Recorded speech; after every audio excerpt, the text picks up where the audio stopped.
حضرت عائشہ رضی اللہ تعالیٰ عنہ سے روایت ہے کہ رسول صلی اللہ علیہ وآلہ وسلم نے ارشاد فرمایا کہ اللہ سبحانہ و تعالیٰ عرفہ کے دن سے زیادہ کسی دن اپنے بندوں کو جہنم سے آزاد نہیں کرتا، یعنی جتنا اللہ تبارک و تعالیٰ عرفہ کے دن لوگوں کو جہنم سے آزاد کرتا ہے کسی اور دن میں نہیں کرتا۔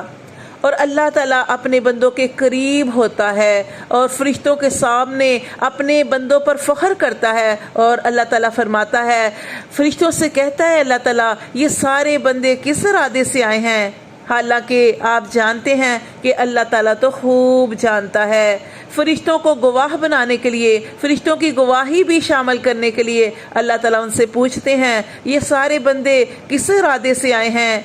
تو وہ فرشتے کہتے ہیں اللہ وہ اپنے گناہوں کی بخشش کے لیے آئے ہیں۔ تو رب تعالیٰ فرماتا ہے اے فرشتوں گواہ ہو جاؤ میں نے ان سب کی بخشش کر دی۔ سبحان اللہ۔